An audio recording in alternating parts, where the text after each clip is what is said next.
마가복음 10장 23절부터 27절까지 우리가 읽겠습니다. 예수께서 둘러보시고 제자들에게 이르시되 재물이 있는 자는 하나님의 나라에 들어가기가 심히 어렵도다 하시니 제자들이 그 말씀에 놀라는지라. 예수께서 다시 대답하여 이르시되 얘들아, 하나님의 나라에 들어가기가 얼마나 어려운지 낙타가 바늘기로 나가는 것이 부자가 하나님의 나라에 들어가는 것보다 쉬우니라 하시니 제자들이 매우 놀라 서로 말하되 그런즉 누가 구원을 얻을 수 있는가 하니 예수께서 그들을 보시며 이르시되 사람으로는 할 수 없으되 하나님으로는 그렇지 아니하니 하나님으로서는 다 하실 수 있느니라. 아멘. 기독교 화가 가운데 김원숙이라는 분이 계십니다. 그분이 그린 그림 가운데 굉장히 유명한 그림이 하나 있는데 그건 불빛에 바늘이 쫙 비춰져 가지고 큰 바늘 그림자가 형성되어 있는데 그곳으로 낙타가 지나가는 그림, 그 그림을 이 김원숙이라는 이 화가가 그렸거든요. 한 번쯤은 여러분 보셨을 것입니다. 여기서 그림자는, 이 그림이 의미하는 바는 그림자는 가짜라는 것입니다. 자기 나름대로의 자기 도취에 빠진 그 신앙을 빗대어서 이렇게 표현하고 있거든요.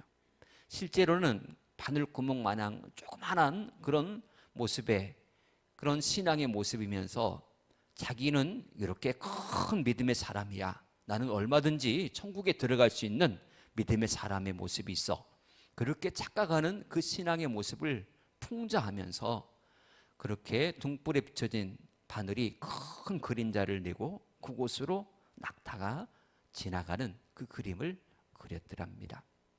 사실 우리가 신앙생활 하면서 자기 감정이나 자기 도취에 빠질 때가 많습니다.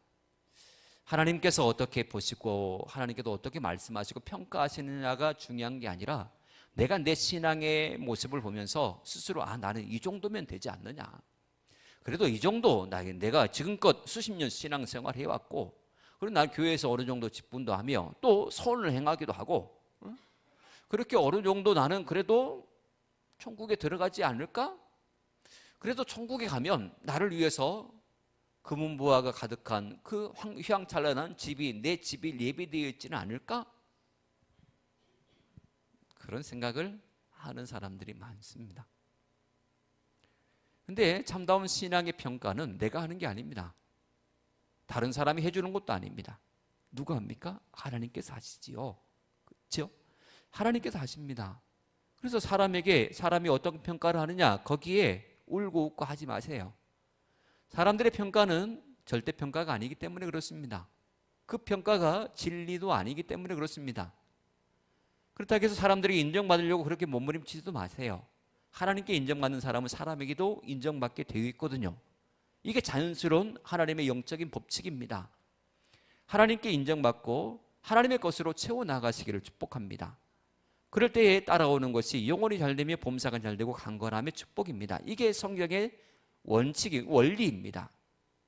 그러므로 우리가 이 땅에서 수고하고 우리가 많은 그런 땀을 흘리고 수고하지 않습니까? 그럼에도 불구하고 우리가 이렇게 피곤한 육체, 지쳐버린 그 육체를 이끌고 주님의 몸된 저를 찾아서 이렇게 예배드리는 이유가 무엇입니까? 육적인 것이 최고라고 여겨진다면 더 많이 지금 아직도 혼하니까 더 일해야죠. 더 육적인 것을 태우려고 몸부림쳐야죠. 그러나 그러지 않고 이 시간에 모든 걸 다 내려놓고 예배의 자리에 참석하는 이유가 무엇입니까? 영적인 것이 그만큼 소중하기 때문 아니겠습니까? 오늘 예수님께서는 아주 중요한 말씀을 하십니다. 낙타가 바늘기로 들어가는 것보다도 부자가 하나님의 나라에 들어가는 것이 더 어렵다라고 말씀을 하십니다. 이 말씀의 진정한 의미가 무엇일까요? 물질에 얽매여 있는 사람은 하나님의 나라에 절대 들어가는 것이 불가능하다라고 하시는 말씀입니다. 어렵다라고 표현하시지만 그건 불가능입니다. 불가능. 낙타가 어찌 바늘기로 들어갈 수 있겠습니까? 그건 어려운 것이 아니라 불가능입니다. 불가능. 살을 쪽쪽 뺀다 할지라도 낙타가 들어가는 일은 없습니다. 예수님께서 이 말씀을 하세요. 그런데 이 낙타가 바늘귀로 들어가는 것, 그만큼 어렵다라고 하는 이 말은 예수님께서 처음 내뱉으신 말씀이 아닙니다. 이 말은 그 당시에 예수님 당시에 유대인들에게 있어서 보편적으로 통용되는 말 중에 하나였습니다. 어떤 때 이 말을 했느냐, 도저히 불가능하거나 어렵거나 라고 할 때에 그 일은 낙타가 바늘귀로 들어가는 것과 똑같아 라고 그렇게 표현했다고 하는 것입니다. 근데 예수님께서는 이 통용되는 그 말에 부자라는 단어를 거기에 추가해서 부자가 하나님 나라에 들어가는 것이 낙타가 바늘귀로 들어가는 것보다 어렵다라고 말씀하신 것이지요. 근데 이 말씀에 대해서 제자들은 깜짝 놀랐습니다. 그냥 놀란 게 아니라 매우 놀랐습니다. 왜 그렇게 놀랐는 것인가? 우리는 그 당시의 사람들의 생각, 보편적인 생각을 알 때에 왜 놀랐는가를 알 수가 있습니다. 제자들은 26절에 보면 이렇게 말합니다. 제자들이 매우 놀라 서로 말하되 그런즉 누가 구원을 얻을 수 있는가? 제자들이 놀란 이유는 그들이 스스로 말하고 있는 대로 누가 구원을 얻을 수 있는가? 라고 하는 것 때문에 깜짝 놀랐다는 것입니다. 이 말은 무엇을 내포하고 있느냐? 부자는 천국 간다, 부자는 구원받는다라고 하는 그런 인식이 팽배해 있었는데, 예수님께서 부자는 천국에 하나님의 나라에 들어가기가 어렵다, 불가능하다라고 그렇게 말씀하시니 깜짝 놀랐던 것입니다. 여러분, 우리는 이 예수님의 이 말씀에 대해서, 제자들이 깜짝 놀랐다라고 하는 것에 대해서 우리는 별로 감흥이 안 옵니다. 도대체 왜 깜짝 놀랄까? 깜짝 놀랄 것도 많다라고 생각할 수도 있습니다.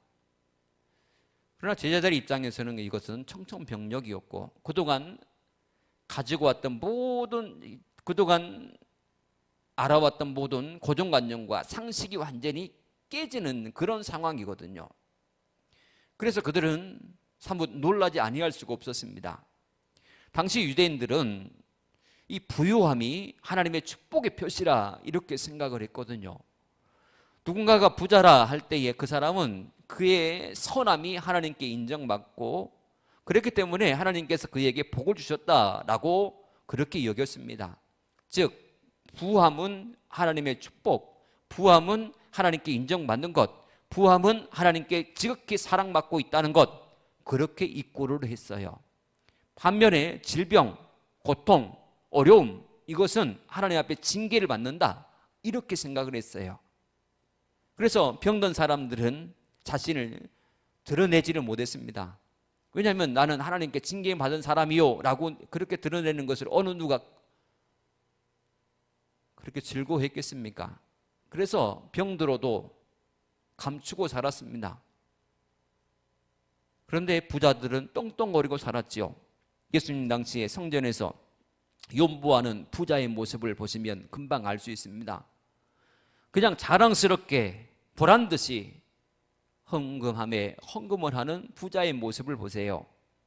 그러나 과부는 가진 것이 없어서 부끄러움으로 누가 알까봐, 누가 볼까봐 부끄럽게 숨기면서 연보를 하는 그 모습, 이게 그 당시의 사람들이 어떻게 부자와 가난한 사람들을 평가했는가, 그것을 보여주는 단편적인 모습이거든요. 그러나 그것에 대해서 예수님은 과감하게 깨뜨려 버리시고 계시다라고 하는 것입니다. 지금껏 알고 왔던 모든 성경적인 지식을 전혀 다른 말씀으로 누군가가 해석하여서 전했을 때에 우리는 충격입니다. 이 말이 맞아? 목사님 뭐 이상한 거 배워가지고 우리한테 이상한 거 얘기한다야? 그렇게 생각하지 아니할 수가 없잖아요. 한 번쯤은 은혜를 전할 때에도 모든 걸 다 은혜로 해석할 때에 이게 뭔 말이야 이게? 이제까지 내가 알고 있던 말씀과는 다른데? 그렇게 반응할 수도 있잖아요. 오늘 제자들의 반응이 그와 같은 반응이었어요. 이해되시죠? 어느 정도? 제자들이 어느 정도로 뻥 했는지. 예수님께서 이제까지 사람들이 부함을 천국행 천국 아파트 티켓으로 여겼는데 이제는 그 부함이 지역행 티켓이라고 말씀하시니까 이해할 수가 없었던 것이지요. 사실 그렇습니다. 물질은요, 사람의 마음을 땅에다가 탁 붙잡아 놓는 접착제, 본드와 같습니다. 사람은 이 물질이 있는 곳에 그 마음이 있다라고 성경은 말씀을 하거든요. 이 땅에 물질적인 것은 끊임없이 우리를 끌어당깁니다. 왜냐하면 물질은 땅에 있기 때문에 그렇습니다. 그래서 끌어당겨요. 그래서 하나님 앞에 올라가려고 해도 올라갈 수가 없어요. 우리의 영이 하나님을 보려고 해도 자꾸만 끌어내리니 이 땅의 것만 자꾸 바라보고 이 땅에 소망을 두고 이 땅의 것만 추구하며 사는 인생, 그게 바로 물질에 얽매인 사람의 모습이다라고 하는 것입니다. 그러나 예수님은 하나님의 나라를 바라보기까지는, 영적인 것을 취하기까지는 땅에서 붙잡고 있는, 땅에 매여 있는 이것을 과감하게 끊으라 라고 말씀하고 계시는 것이죠. 그럴 때에 하나님을 바라볼 수 있고, 그럴 때에 하늘을 향하여서 손을 내밀 수 있다라고 하는 것입니다. 그래서 부자가 하나님 나라에 들어가기가 어렵다, 이렇게 예수님께서는 결론을 내리시고 계신 것이죠. 그러나 반전의 말씀을 하십니다. 사람으로서는 할 수 없는데 하나님으로서는 가능하다라고 말씀을 합니다. 사람이 땅에 매여 있고 물질에 매여 있는 그 상태에서는 절대로 영적인 것을 추구할 수 없지만, 하나님께서 개입하시면 그 사람도 하나님의 사람이 될 수 있다라고 말씀을 하십니다. 당시 근동의 지역의 집들은 입구가 좁았습니다. 그도 그럴 것이 사막에 바람이 많이 불기 때문에 입구를 크게 했다가는 흙먼지가 집으로 다 들어오기 때문에 입구를 좁게 만들었습니다. 입구를 좁게 만들었어요. 그래서 사람도 간신히 숙이고 집을 들어가야 했어요. 꼿꼿하게 서서 집에 들어가는 사람은 없었어요. 다 집에 들어갈 때는 숙이고 들어가요. 그런데 낙타가, 경험이 없는 낙타가 집 안으로 들어갈 때는 어떻게 했을까요? 똑같습니다. 낙타가 그 안으로 들어갈 때도 짐을 다 내려놓고 무릎을 꿇혀가지고 그렇게 집 안으로 데려갔어요. 사람들은 그 집의 입구를, 조그마한 집의 입구를 가리켜서 바늘구멍에 비유하곤 했습니다. 그래서 낙타들이 집 안으로 들어갈 때는 반드시 짐을 내려놓고 무릎을 꿇혀가지고 낮은 자세로 집 안으로 끌고 들어갔거든요. 그런데 여기에서 우리는 부자가 하나님의 나라에 들어가는 그 가능성을 볼 수 있어야 됩니다. 낙타가 바늘기와 같은 집 안으로 들어갈 때에 취했던 그 행동의 모습은 부자가 하나님의 나라에 들어가는 그 모습과 비슷하거든요. 낙타가 좁은 문으로 들어가기 위해서 무릎을 꿇어야 했듯이 하나님 앞에 철저하게 겸손의 무릎을 꿇을 때에 부자도 천국문을 놓고 갈 수 있다라고 하는 것입니다. 그리고 낙타가 좁은 문에 들어가기 위해서 그동안 쌓아 올린 모든 짐을 다 내려놔야 되는 것처럼 부자가 하나님의 나라에 가기까지는 자기를 포기하는 자기 포기각서를 믿음으로써 내려가며 그동안 쌓아왔고 그동안 매여있던 세상의 물욕을 십자가 앞에 그대로 내려놓을 때에 비로소 천국문을 통과할 수 있다라고 하시는 그런 영적 진리의 말씀입니다. 그런데 이것이 쉬운 일이 아니지요. 겸손의 무릎을 꿇고 그동안 스펙으로 쌓아올린 모든 것들을 배설물로 여기며 다 내려놓고 자기 포기각서를 쓰는 이 행위가 어찌 사람이 스스로 그것을 할 수 있겠습니까? 사람으로서는 할 수 없습니다. 누구든 사람의 변화는 사람이 의지적으로 변화되는 게 아닙니다. 누군가가 권면을 해가지고 변화되는 것도 아닙니다. 사람의 변화의 역사는 하나님께서 하십니다. 그래서 처음 은혜 받으려고 나간 그 자리에서 하나님 나를 만나주세요 라고 하는 그 기도를 우리 많이 했지 않습니까? 기도원에 가서 눈물 콧물 쏟으면서 하나님 저 사람처럼 나도 만나주세요. 저 사람에게 은혜 주셨던 것처럼 날 만나주셔서 내게도 은혜 주세요.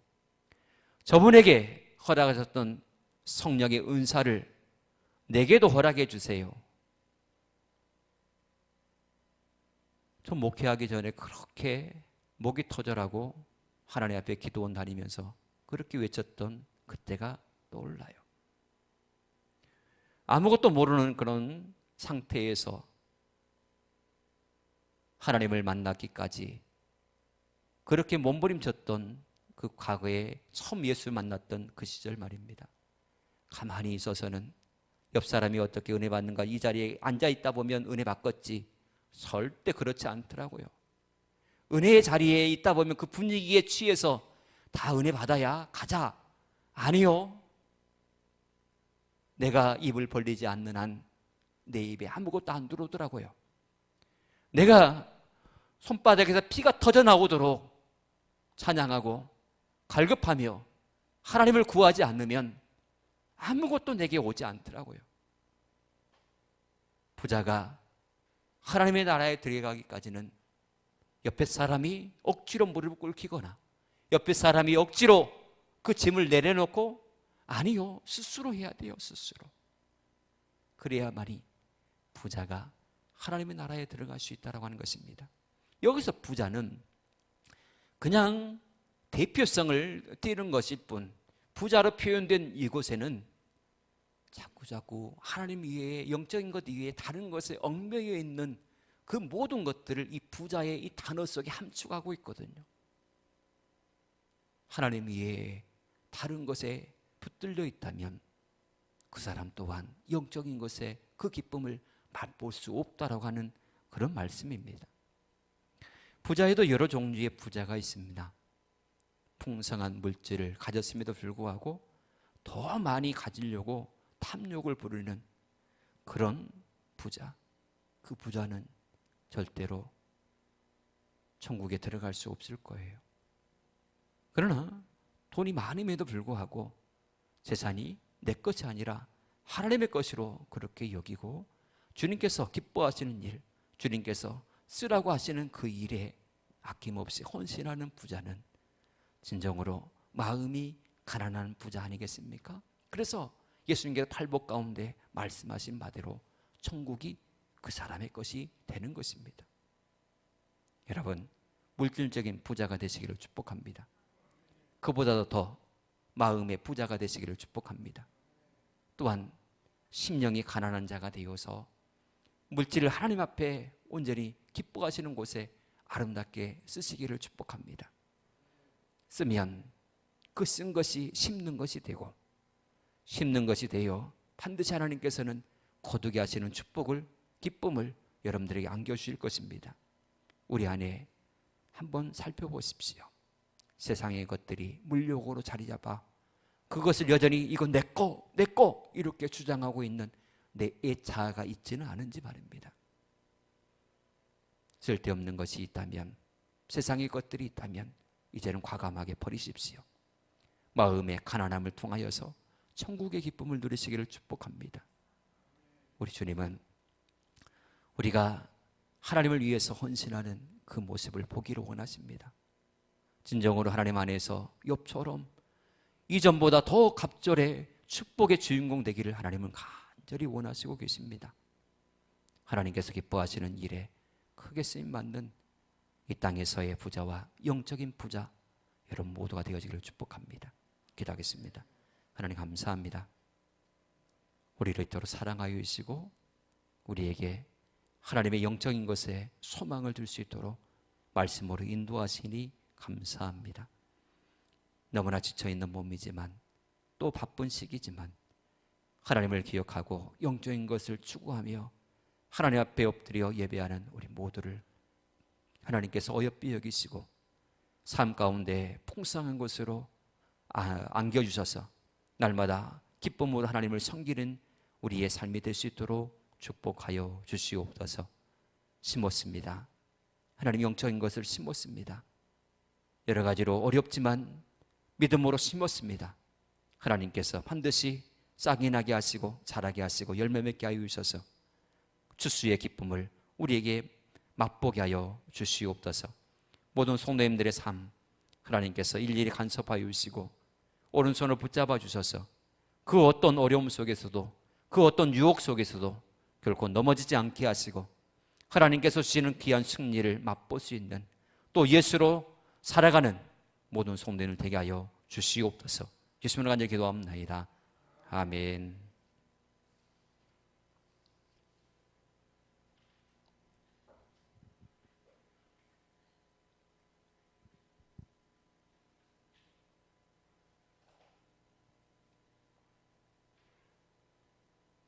좋은 일이 있으리라 1절 부르신 후에 기도를 하겠습니다.